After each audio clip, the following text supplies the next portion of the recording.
Good morning India. दोस्तों नमस्कार। एक नई और इंटरेस्टिंग कहानी के साथ मैं फिर से हाजिर हूँ। दोस्तों कैसी लगती है आप हमको ये कहानी? कमेंट बॉक्स पे कमेंट करके ज़रूर देना अपनी राय।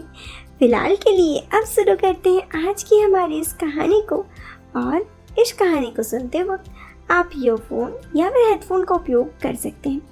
इससे इस कहानी की ऑडियो आपको पसंद आएगी जब आपके कानों तक पहुंचेगी। बसंती ठुमके लगाकर डांस कर रही थी। आज पब में सबकी निगाहें उसी की तरफ थी। सब उसे देख रहे थे। यूं तो पब में बहुत सी लड़कियां डांस कर रही थी डिस्को में, लेकिन सबकी नज़र कहीं ना कहीं बसंती पे थी। उसकी रूह भी थी कुछ खास। उसके लंबे बाल, नशीली आंखें, गुलाबी होंठ किसी को भी दिल घायल कर सकता था।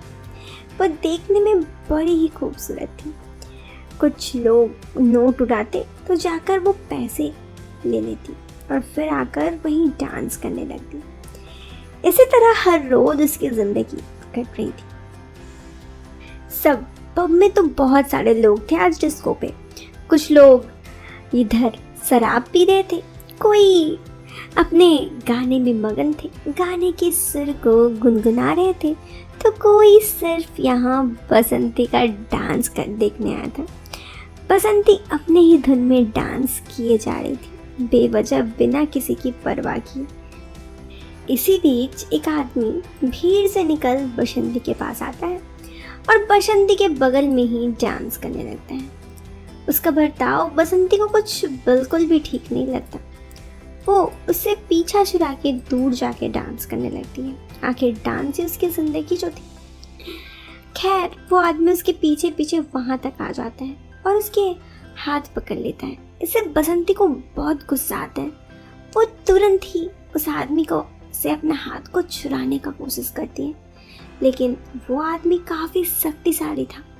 उसने हाथ नहीं छोड़ा। बसंती काफी डर गई थी इस वक्त। मुझे समझ नहीं आ रहा था वो क्या करे। किसी तरह से उसने आदमी को एक तमाचा दे मारा। बसंती के बर्ताव से उस आदमी को बहुत गुस्सा आया, क्योंकि बहुत से लोग थे उस डिस्को पे और बसंती का इस तरह उसे मारना उसे अपमानजनक लगा। उसने बसंती को कहा, तुम्हारी औकात क्या है? तुम मुझे मारोगी? रुको अभी तुम्हें दिखाता हूँ। इतना कह के वो बसंती की तरफ बढ़ने लगा। बसंती काफी ज्यादा डर गई थी। उसे समझ में नहीं आ रहा था। वो किसी तरह अपने लहंगे को संभालते हुए दौड़ी, लेकिन वो आदमी भी उसके पीछे पीछे दौड़ता गया। बसंती वहां से जाकर अपने डिस्को के एक कमरे में जाकर छुप गई, जहां वो अक्सर छुपा करती, या फिर यूं कहे तो वो कमरा उसका था। उसे समझ में नहीं आ रहा था कि वो क्या करे। वो आदमी गेट को जोर जोर से दबा रहा था, जोर जोर से खटखट खटखट कर रहा था। पब के इस हंगामे से जहाँ पे गाने की शोरगुल थी, वो सब कुछ खत्म हो चुका था और वो अब पूरा सन्नाटे में बदल चुका था। इतना शोरगुल सुन जब मैनेजर को पता चला कि इतना कुछ हो गया, उसके बाद वो वहाँ से बसंती के कमरे की तरफ लौटा और आकर उस आदमी को देखा तो वो आदमी अभी भी बसंती के कमरे के पास ही खड़ा दरवाजा को नॉक कर रहा था। निकल निकल इस कमरे से, तुझे अभी मैं औकात दिखाता हूँ। उस आदमी के बर्ताव से उसका मैनेजर भी थोड़ा डर गया। उसने कहा, साहब माफ कर दीजिए, उसे पता नहीं आप कौन है।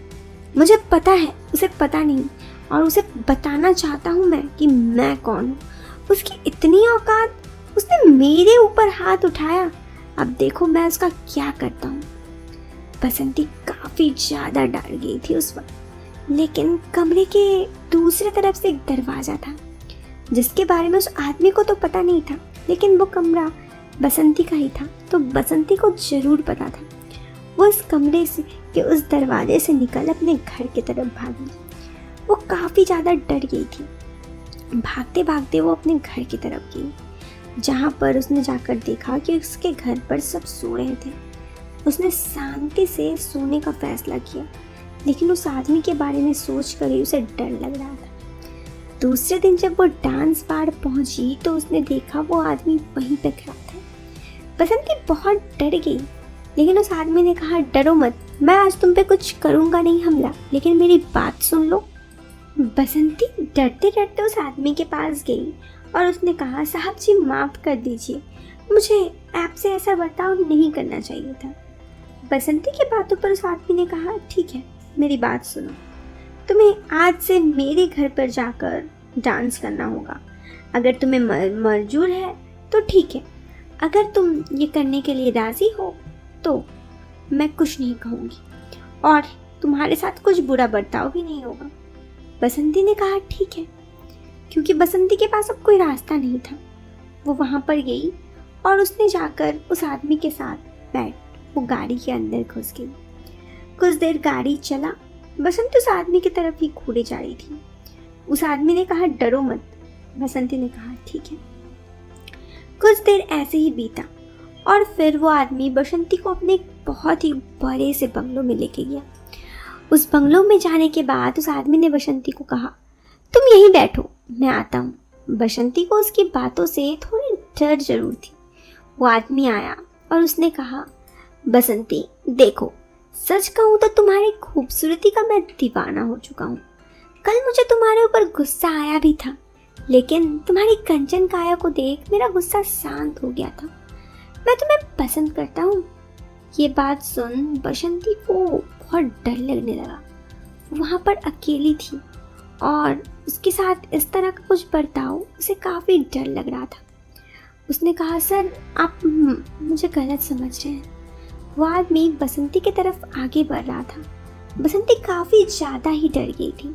डरते डरते उस आदमी से उसने कहा मुझे माफ़ कर दीजिए साहब, मुझे माफ़ कर दीजिए, मैं ऐसी नहीं हूँ। लेकिन वो आदमी बसंती की एक सुनने वाला नहीं था। वो बसंती के पास आ रहा था। बसंती जानती थी उसके साथ क्या हो सकता है।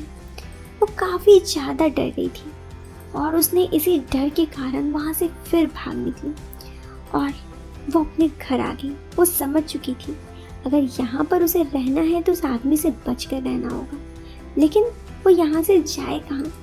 वो अपने घर वालों के साथ किसी तरह उसी रात वहाँ से भाग निकली उस शहर में और जाकर एक नए शहर गई, एक नए शहर, एक नए डांस बार में, क्योंकि डांस ही उसकी ज़िंदगी थी। उसे डांस बार में डांस करने के सिवाय कुछ नहीं आता था। खैर ये गलती बसंती की नहीं थी। अक्सर हमें लगता है कि कोई भी अगर डांस करते हैं या छोटा काम करते हैं तो वो बहुत ही इजी टू चेज है, लेकिन दोस्तों ऐसे लोगों की भी कोई इच्छा होती है। किसी के साथ भी ऐसा कुछ बर्ताव करके हमें उनके बारे में सोचना चाहिए और जब तक किसी की कोई मर्जी ना हो हमें ऐसा कुछ काम नहीं करना चाहिए। आई थिंक मैं जो आपको कहना चाहती थी वो आप ज़रूर समझे होंगे। तो दोस्तों अगर आपको ये वीडियो पसंद आई हो तो आप इस वीडियो को एक लाइक कर दीजिएगा। चैनल पे पहली बार आए हैं तो सब्सक्राइब कीजिए। हम मिलते हैं फिर एक नए वीडियो में एक नया इंटरेस्टिंग टॉपिक के साथ। चलन बाय, टेक केयर, बाय।